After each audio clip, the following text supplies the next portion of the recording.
I've just been to Berlin and I was invited into an AI sex hotel, and that was fascinating, but also on many levels, part of me is thinking, okay, this isn't the new way of how sex technology is going. I feel like we're going into this digi wave of sexuality, and there will be people who are more traditional who will want to stay within their zone and their lane. And then there will be people that will be trying these other things. And I wonder how they're going to kind of coexist. This is Jordan Dixon speaking, psychotherapist, psychosexologist, and couples therapist. And don't worry, we'll get back to that sex hotel later in this podcast, where we're exploring the future of sex, therapy, and relationships. Welcome back to Lives of Tomorrow. My name's Carla Buzasi, and I'm the CEO of WGSN, the world's leading trend forecasting company. And in this podcast, we talk about how all of us are going to live our lives in the future. So to help us look forward into the future of sex and therapy, I'm joined by Jordan Dixon, who works with individuals in all different kinds of relationships. Jordan, for listeners who aren't familiar with your work, could you introduce yourself? Yeah, hi. I'm a psychosexual psychotherapist with a sociology background. My first degree was in sociology and social policy. I've been working for about 4 years with the Thought House Partnership. I worked in the NHS, Harley Street and Great Portland Street.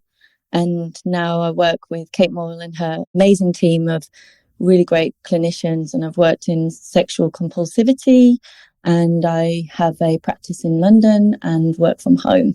Has there been a person or a moment in your career that you think has been really pivotal to getting you to where you are today? Oh, great question.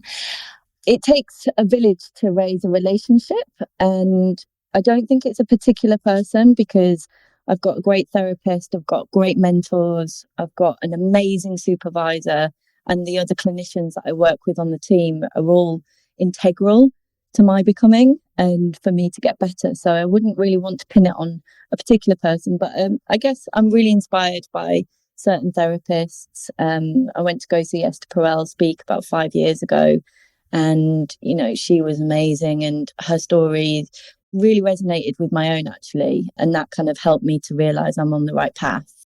I'm always intrigued about what drives people to want to do certain careers. And therapy is such a unique career. When did you know that's what you wanted to do? Oh, that's really interesting. To be honest, I've had many careers. I was in the police for about 4 years, went in and became a police investigator.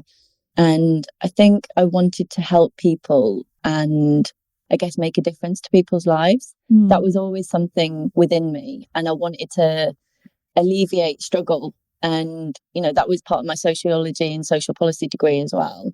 And coming from a very varied background of we were the only Chinese family and ethnic minority where I'm from. So I kind of wanted to help people write their own rules and, I guess, overcome struggles that we see in society. And when in the police, I realised that we weren't actually tackling the root causes.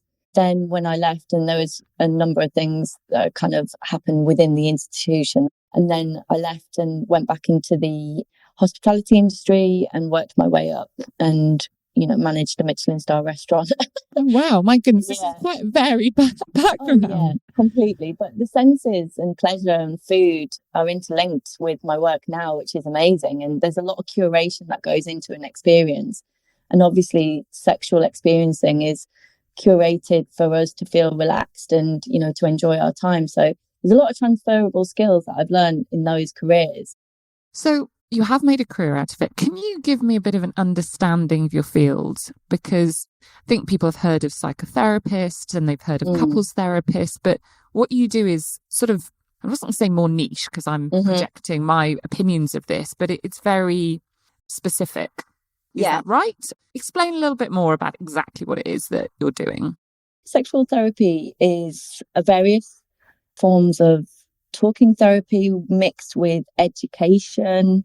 We have to be quite directive. Sometimes we give our clients homework and particular physical exercises to do.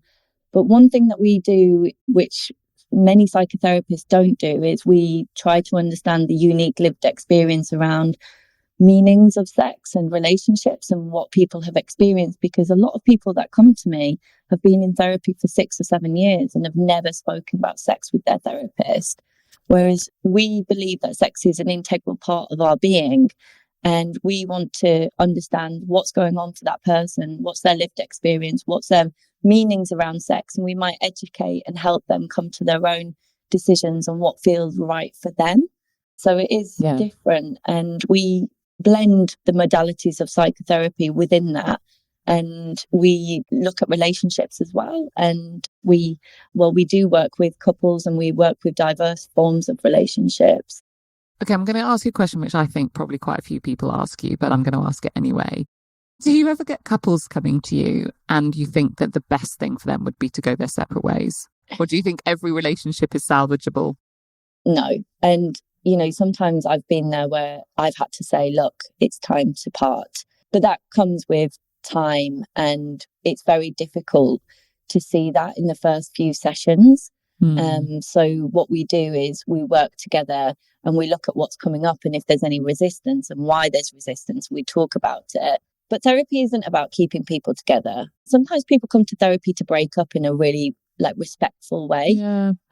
Feel like when people come to therapy, and if they do break up, it's not a failure. They've come to therapy, they've showed up, they've turned up and tried to understand one another rather than, you know, bad mouthing each other and saying that the other one's really bad. And, you know, I just don't really believe in that. And I think there's always a narrative with breakups, and it's about challenging those narratives and trying to help people see people as humans.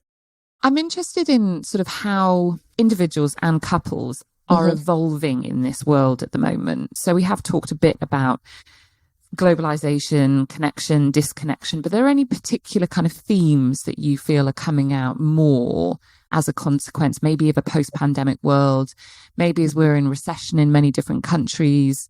There's a lot of activism and cancel culture out there, which I think means people can be afraid of speaking out or not. So I'm throwing quite a lot into the kind of mix there. But are there themes that you're hearing quite a lot that are affecting individuals or people in relationships? What we're seeing now is diversity within relationships and diversity within gender and sexuality. And I call it gender sexual relationship diversity. So I've been working a lot with polyamorous people, consensual non-monogamy, and people that are in couples or have been together and they might want to go off and do their own thing. And it's navigating that and doing it, trying to do it safely and holding a space where it might be very uncomfortable.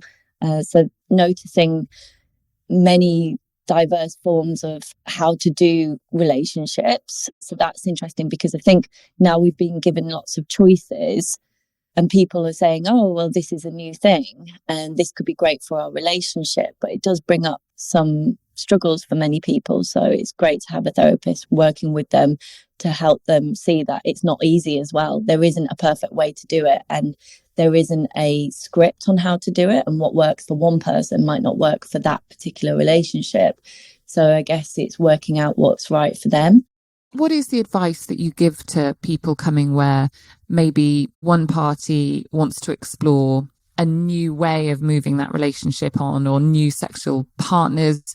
What is the advice that you give to people in that situation? To be honest, there isn't a one size fits all. I'd have to do a thorough assessment with that relationship first before giving out a blanket rule. But I think it boils down to making sure that attachment within the relationship is secure, and that there's loads of trust, and there's already like a loving romantic relationship within that relationship for them to be able to go out and go do their thing. Because sometimes if we bypass some of the initial work that needs to be done, it can cause a lot of issues later on down the line. Let's talk a little bit about the future of relationships. So kind of broadening what we have been speaking about. So there are many stats out there about how, you know, the large percentage of marriages that do end in divorce. And there are lots of stats about younger generations shunning marriage, but people are still getting married. Here's a big question. Do you believe in marriage? Do you think that that is a healthy kind of form of forcing people to stay together? I'm interested in, you know, you're seeing people from all walks of life.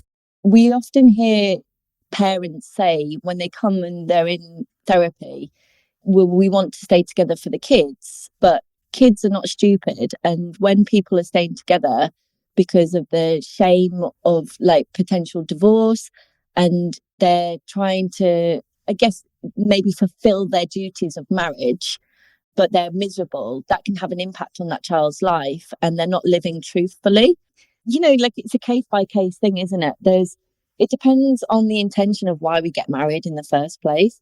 Is it to do with our families? And sometimes that can work out really well. I guess I work with a variety of different ethnic and cultural mixes. And, sometimes when family are involved, it can be a really nice thing. But, there's also other cases where it's not. Interestingly, I think so often we see marriage for gay people has become a great thing that people can now celebrate getting married. But we see it all over social media, and we see celebrities getting married, and we very rarely have gay divorce. And there aren't many, the legal procedures are kind of behind on divorce. Mm-hmm. And there's a lot of shame around divorce. And, like when we put marriage to gay people that, now have access to it, it's like, well, you should get married. And sometimes it's a great thing because they didn't have it before. But then at the same time, when we're experiencing difficulties and divorce is mentioned, there's a lot of stigma and shame still attached with that. So it's fascinating, really, how it's looking at where it's more critical approach, isn't it? So marriage can open up things, but then also it can close down things for people when they are struggling, and making sure that we are not just romanticizing the marriage as their kind of gold seal of approval for relationships. Yeah.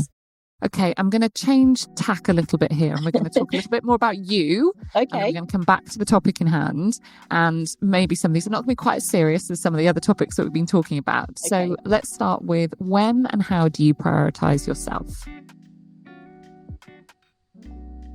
Every day. I am a big fan of well-being, not just fitness, well-being and general level. So there's a lot that goes into that, whether it's walking out in nature, sea swimming, exercise, music's a big thing for me, and reading and being with beautiful friends. I've got a really great community that I live in, and I'm really thankful for my neighbours, and making sure that I'm connecting with loved ones. So there's a lot that goes into that. And I don't work too late. I did in the beginning, and I recognised that I was giving a lot, and I really needed to make sure that I was working certain amounts of hours, and I take up a lot of travelling and do things at the weekend. So yeah, there's a lot. I can imagine when you are taking on so much from your patients. Do you call them patients? I call them clients. I think patients sometimes implies like a bit of a power dynamic with, like, I get it with a doctor, but I think many people think that they're sick, and I really don't want people to think like that. And I treat people as clients and, as humans in the room, and just to kind of, I'm very aware of power dynamics, and I always want people to be seen as like humans rather than someone who's sick. I'm not a doctor. Okay, that's good. But I can imagine when you are absorbing so much emotion, because it must be very emotional in lots of these situations and very charged, you need to be able to then clear your mind, and all of those tactics and techniques you were talking about, so important for anybody, but especially in your line of work. What will you eat if you're home alone and no one is watching? This is an interesting question. I have zero shame when it comes to food, and as working in amazing restaurants, food is so important for me, and it's a big pleasure. So I will not eat anything in secret that I won't eat in front of somebody. Like it's a big thing. I love that. Okay, then let's go with, what is your absolute favourite thing to eat? If it was the last thing you were going to eat on this planet, maybe because you're going to the moon, what would it be? Dim sum and noodles. I used to eat it with my grandma growing up a lot, and it just really reminds me of her. And it's something that I do, on a weekly basis. When I go to London, I try and find different Chinese restaurants, and I go and taste all the different cuisines. I'm a big fan of Celestial Peach. If you don't know her, give her a follow. She's amazing. Celestial Peach. Okay. Yeah, so good. And I really love what she does. She's kind of she does a lot of supper nights and raises money for Hackney Chinese Community Centre. And she tells the stories with food, and she brings all the Chinese community together, because sometimes the Chinese community can keep themselves to themselves, and it's about getting the visibility and funding them as well. So yeah, she does great things. That's brilliant. Okay, what is your bad habit? Oh, my partner says leaving the top off the toothpaste, and just in general with most things that include a top. And I seem to kind of stand or slip on those things, like a bottle of oil on the carpet. But I'm getting better. I am getting better.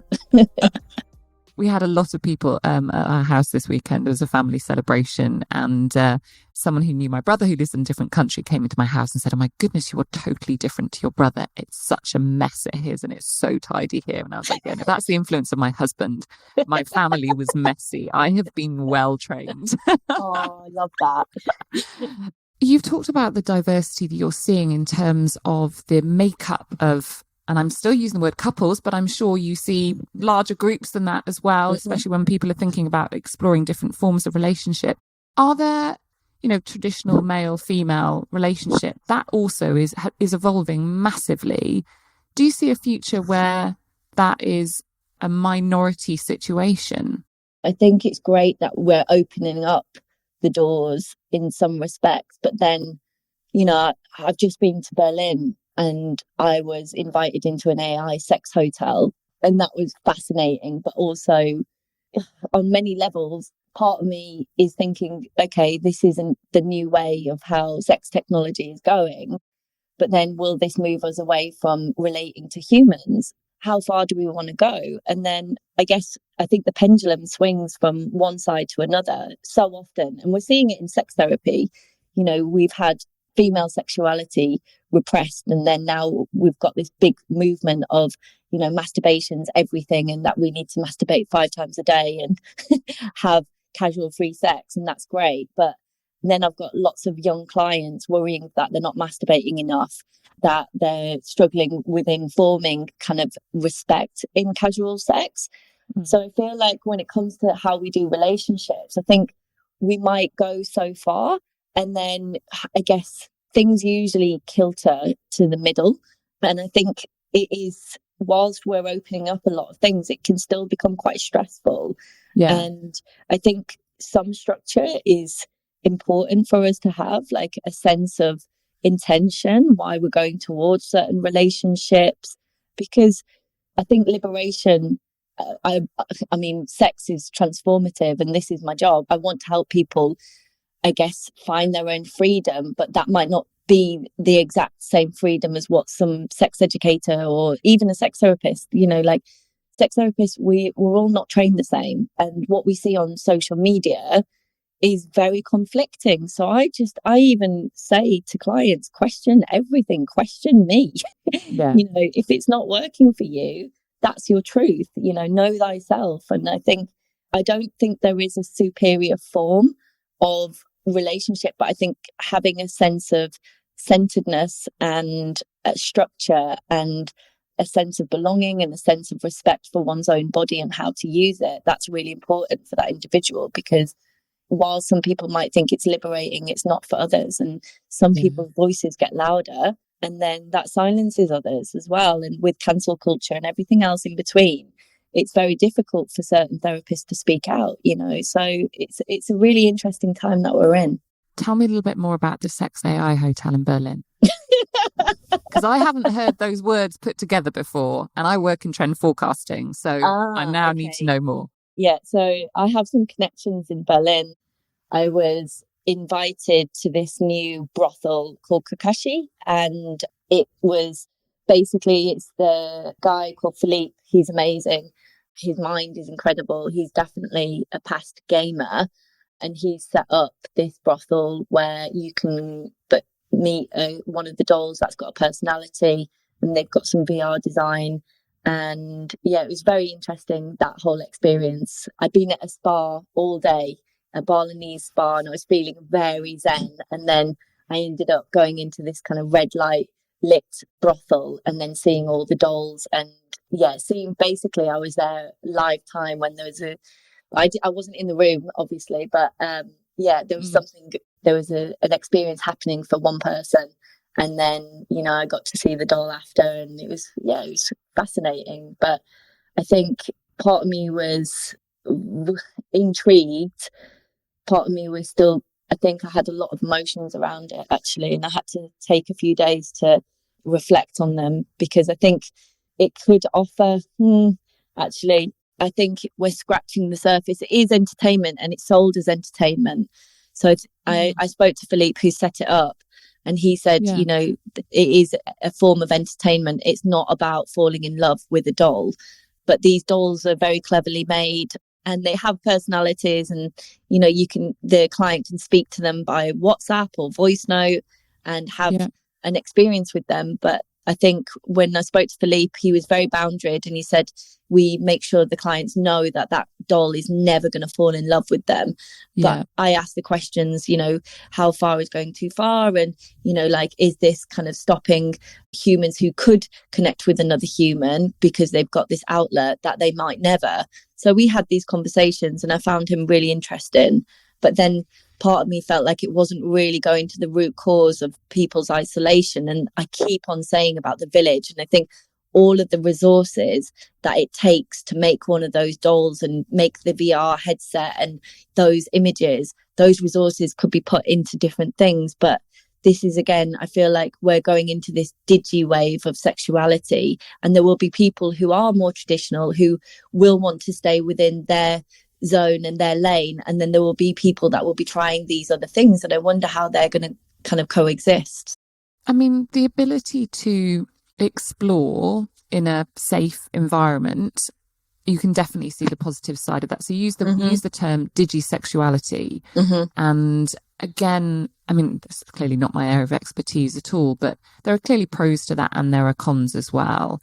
A maybe more old-fashioned topic for us might be the whole generations of men in particular being educated about sex via porn and the negative impact that is having. And there is a lot of research on that topic. I'm going to be interested in your, professional view of that. But digisexuality is kind of a step on from that, which is not just seeing something played out, but getting to experience something. And is that going to make us healthier human beings as a consequence, or less healthy? And what does that mean for relationships in whatever form those might take? I don't think it should replace, but it might enhance their way of understanding their own sexuality. I think we'd need more data as sex therapists and researchers before we actually come to conclusions. I think when it comes to learning about sex through porn, I also do think that porn is, this is a critical debate where porn is a form of entertainment for a lot of men and women and everybody in between. And, I think we have to also recognize people's ability to separate entertainment from real life as well. And, many of us watch action films where people are chopping off people's heads with lightsabers, and we don't go around, in the streets with the lightsaber. So I feel like we have to give a lot of people due credit, and young people due credit, and not patronize them and think that just because they've watched a porno that they're going to think that that's real life.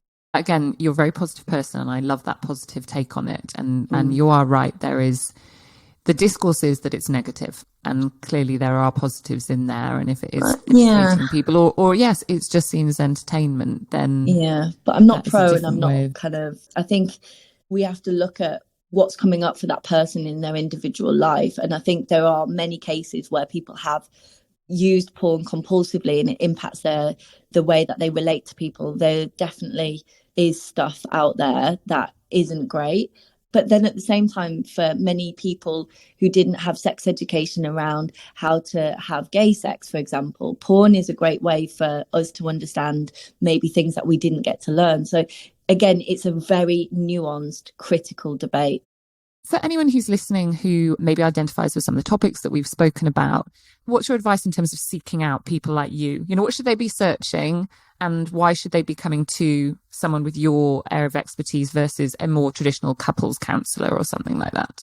I feel like if you were So COSROT, which is the College of Sexual Relationship Therapists, are a great place to start because most therapists that are on there have been trained properly, because there's a lot of therapists out there that say that they are specialised in sex and relationships but don't have the specialist training. And you want to look for a therapist with contemporary training and somebody who has gone through the approved course that's been accredited by COSROT. But even when you find a therapist, read their profile, have a meeting with them, get a good feel for them and ask them questions, look at their background and make sure that they're going to be able to speak to you. I think so often we look at the way that people look. I've been in conferences with other therapists that have been trained more traditionally, and I've had certain reservations around those therapists, but actually I've been really nicely surprised. So don't judge a book by its cover. I see every day on a day-to-day basis people who have issues. Okay, so constantly seeing the ones that are struggling. I think I know the answer to this, are you more positive or anxious about the future of relationships? Like in everything, like in nature, things snap back to how they're supposed to go. And I feel like when we, like an elastic band, when we stretch so far, it has to come back to the middle. So my thoughts are more centered, and I try not to get swept away with with the AI sex hotel. That's obviously one way. And I think it's important to remain with our feet on the ground and come back to a place of the middle ground for people. So part of my work, why I'm here, is to help people find out who they are and what works for them. And if I start getting lost in the anxiety, who then we've got no hope. Yeah, exactly. So I remain positive about the future, and that's what I'm working towards, and that's my mission. And I've got great therapists that are also doing the same. So, and we're not just in the therapy rooms, we're out there, we're writing new kind of media TV scripts, we're writing, for magazines, we're in the papers, we're really all trying. And we've got some great therapists at COSROT. Silva Neves is one of them. Kate Moyle's a great one. You've got Dr. Karen Gurney, Meg John Barker. You've got so many great therapists that are really trying to get the word out and have been getting the word out, and they're changing the narrative. So, yeah, I'm very hopeful. Thank you, Jordan. That was so interesting. You've given me a huge amount to think about. I'm fairly opinionated and I can condense information quite quickly. I think that's the journalist in my background, but there's quite a lot there. I'm not entirely sure where I sit at the moment, so I'm going to go away and ponder it. Thank you for joining this podcast. That's it for today. A big thank you to my guest, Jordan Dixon, psychotherapist, psychosexologist, and couples therapist. I hope in this episode you learned something new and maybe formed a different view on today's topic. Next week, WGSN's Create Tomorrow podcast is back with another episode looking at the future of product design. I'm Carla Buzasi, CEO of WGSN. I'll see you next time.